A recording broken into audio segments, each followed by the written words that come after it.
Who is the bad guy in history who isn't actually a bad guy? Peter Lustig, a popular German kids' TV presenter whose legacy got torn down by Bild, Germany's biggest tabloid paper, because he refused to collaborate with them. They made up stuff about him, of how he hated kids, etc., and spread the news so far and wide that the correction, they were sued and forced to write a clarification, has not reached out to everyone yet. So many people to this day still believe the accusation, even after his death, and it's a shame Bild ruined his last years and never really got punished for it. Richard Jewell. Not only did he not plant bombs at the Olympics in 1996, he was actually the hero who alerted that there were bombs in the first place. Frederick II. He's also known as the spawn of the devil, so obviously people don't think highly of him, but he was actually a pretty decent leader to his people. It's just either the current pope of that time didn't like him and spread rumors about him, which eventually led to him getting that nickname, or just wanted the land he owned. Macbeth. He killed Duncan in battle, not in his sleep, and by all accounts he was a decent king of Scotland. The Scottish play was just Shakespeare's way of sucking up to the Stuart dynasty. In the film Titanic, the character Murdoch killed someone, took bribes, and generally came across as a right shit. He was a real-life person who was actually a hero and saved many lives. His living relatives were so disgusted that the VP of Fox traveled to Dalbeattie to personally apologize and presented a £5,000 donation to Dalbeattie High School to boost the school's William Murdoch Memorial Prize. The lady who sued McDonald's when the hot coffee burned her. Her genitals were basically burned off, and the McDonald's coffee melted the cup. Fuck the media for this spin that never died. Alfred Nobel.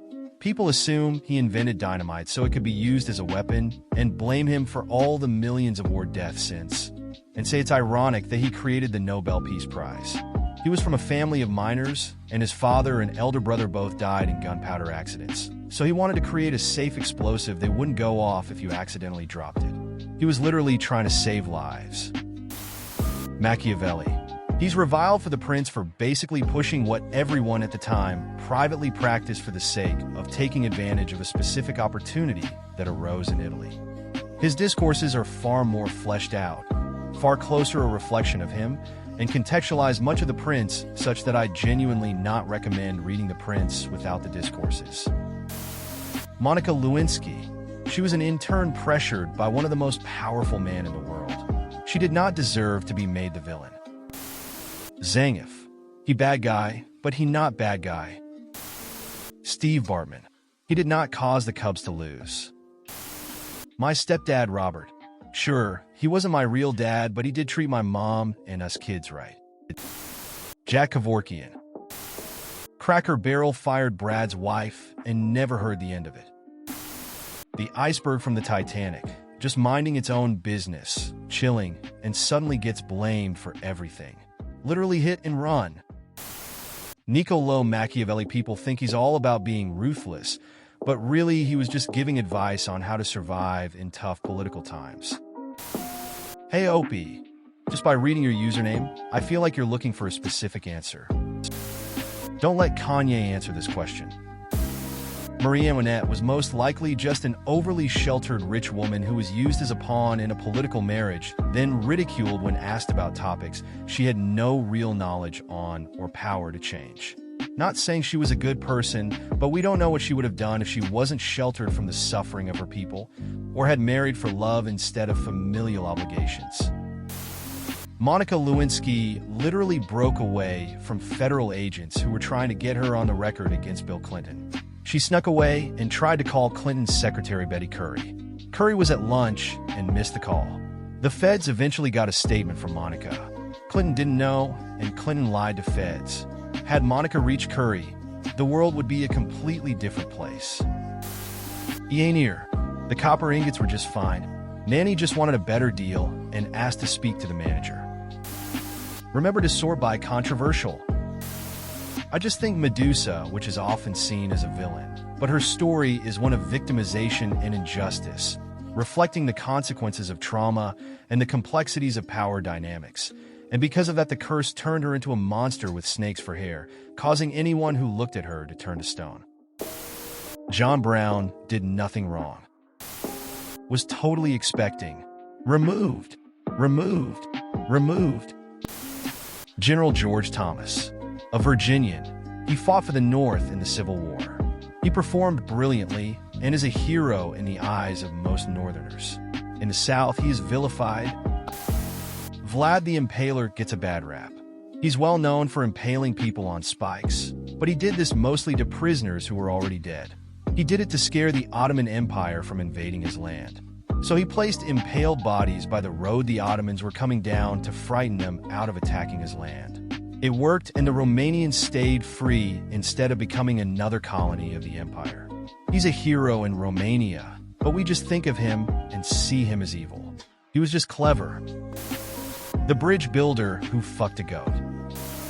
My dad apparently, because every time we talk it's always, "Buddy Ick, why you think I'm the bad guy?" Not sure if he is seen as a bad guy because of what he achieved, but many people believe Ernest Shackleton foolishly led an Antarctic expedition that ended up in dire peril. Everyone was saved, including the ship's cat, through a series of adventures almost too impossible to believe. The truth is that Shackleton was asked to lead the expedition, but he refused. He said it was the wrong time of year for the voyage, and that it would end in disaster. The British Admiralty was so eager for the expedition to go ahead, they sent a different boat and crew.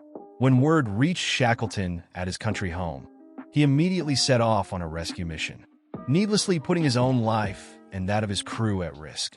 Those unfamiliar with the rest of the story should investigate. It is possibly the greatest story of survival in the most adverse of conditions in recorded history. Machiavelli would be shocked and saddened to know his name is synonymous with tyranny and pure evil. Guy was a staunch supporter of republics and a savvy politician. Richard Jewell got unnecessarily dragged through the mud.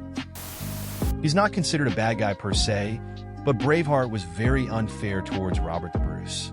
He was a bigger hero than Wallace, as I understand it. I can think of 3 people, and they're the West Memphis 3.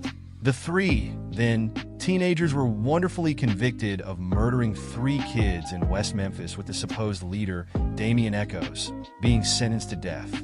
They were offered an Alford plea to allow them to go free on time served while allowing the WM3 to claim their innocence. Richard III did nothing wrong. The first victim of the Tudor propaganda machine. Ditto the Earl of Warwick. Nietzsche. Kind, humanistic person who hugged a horse that was being abused and feuded with Wagner over his anti-Semitism. His words were taken out of context by the Nazis and others. Al-Franken. I'll leave it here. The Emperor Domitian. History painted him as a monster, but in reality, he just pissed off the senatorial class, the people who fund or write the histories. Count Dooku. He was tricked and was right that a Sith Lord was controlling the Senate. Nero didn't cause the fire in Rome, wasn't actually in Rome at the time, and when he found out about it, gave permission to let the refugees from the fire to use the palace grounds while the burnt part of the city was rebuilt.